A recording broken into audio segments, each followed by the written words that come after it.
Callum. It is a lawless time. Which, when you consider the Empire are basically in every major scene in this film, I'm not sure lawless means what the film thinks it means. Crime syndicates compete for resources, food, medicine, and hyperfuel. Yes, they're gonna double down on the fuel fiasco in The Last Jedi. They won't last long burning fuel like this.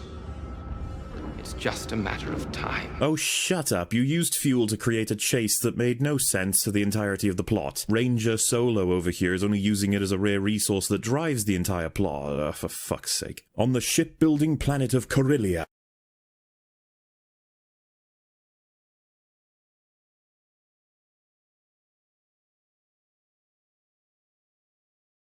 Alright, so some people keep saying I need to quote Mauler directly, even use his audio. Alright, fine. We're going to go through this with Solo. Again, this is independent of TLJ. And unlike TLJ, I don't have a really high opinion of Solo, but I understand why people think it's a good adventure story. But I'm just going to key in on a very small thing he does at the very beginning, because it's very typical of his style and method. He just quotes a few lines of dialogues, comments on it, and says, well, it's just so obvious the filmmakers don't know what they're doing, and I do, and I'm a better critic, da-da-da-da-da-da. So let's hone in on what he's talking about. Okay, the lawless issue. Well, there was lawlessness even before Sidious took over. Did you not know that the Hutts ran Tatooine? So yeah, there was lawlessness even during the Republic times. This is addressed specifically in the dialogue, right? Qui-Gon Jinn goes through this, saying that the Republic has limits. The laws don't affect every single corner of the galaxy.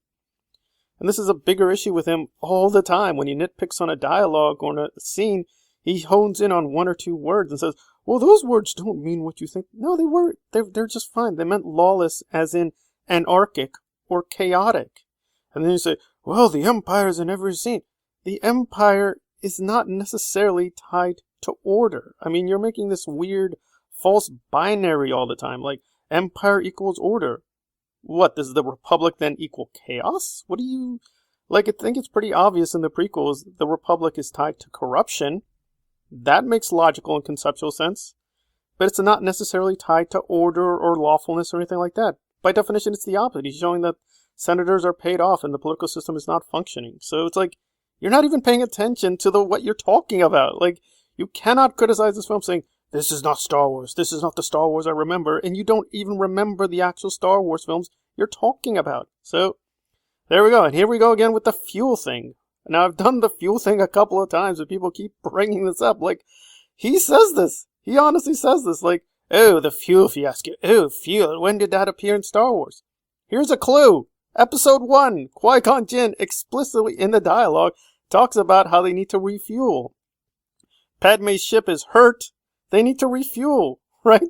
This is in the plot. This is a whole section of the plot. They meet Anakin because they don't have fuel. They need to refuel. Like, and this is not the only time. We see fuel used in Episode 4 in 1977. We see fuel mentioned in Empire Strikes Back. Fuel also turns up in Episode 2 when they're shooting things at the end battle in Geonosis. They're shooting, fuel. Fuel explodes. How did the explosions come from? Because they're shooting at fuel. Like, do I really need to explain this? Yes, fuel actually exists in Star Wars. Fuel has been used as a minor or major part of the plot. It's been used in the EU. It's like, fuel is a thing. What are you talking about? Like, what is even your point here? Like, it's like, this is his method in miniature all the time. He like, okay, here's my immediate reaction. Lawless. Well, no, because there's an evil empire and it's very authoritarian. You can have an authoritarian regime and have lawlessness. This isn't even controversial. Do you honestly think that all criminal activity magically disappeared when Hitler came into power? Or Castro? Or any other authoritarian regime or leader? No, the real world doesn't work like that. Lawlessness or lawfulness are not like physics, right? You would have a point if something like this happened. Like if you just say, the sun suddenly exploded. Suns don't work like that. Physically, that's impossible. So yes, if you have a plot where Rian Johnson or Ron Howard just suddenly had a sun explode in 2 seconds with no explanation, you have a point. But law and lawfulness and its opposite, anarchy, are not like physical terms. They're not polar opposites. They work on a continuum. You can have an authoritarian regime with lots of lawfulness, right? It tries to be legitimate, or lots of criminal activity. The two right, are not contradictory. That's the whole point. And I'm not going to build up my argument here, but that seems to be a piece with his whole analysis. Like, well, if X is like this, then it cannot be Y. And if Y is like this, no, that's not how it works. Because in films, because you're talking about human beings and human emotions and human stories, they're not logical constructs. There are only few cases where the plot line is so radically stupid or bad that you can say, this makes no sense. I just did a review on this, on Doolittle. Yeah, literally there the plot makes no sense, right? It doesn't even stick to its own rules in terms of the fantasy genre. But that's a rare case. For the most part, the plot makes somewhat coherent sense. When you say it's a contradiction, it's not a real contradiction as in X equals not X, right? It's not like 1 + 2 = 3. Those are genuine contradictions. To do that in stories is really, really hard. But, okay, you made the claim. It's lawless. It's fuel. Yeah, those are not polar opposites in the Star Wars universe, so you haven't made a single genuine point. I understand what you're doing. You're making these sly jokes, but the jokes don't make any sense. They don't make any sense at all. They make sense to you and your fans, but everyone else is like, okay, they could have chosen a better term. I guess they could have introduced the fuel issue better, but yeah, those things existed. Yeah, there was criminal activity before and after the Empire. There will probably be, criminal activity no matter what regime is in power.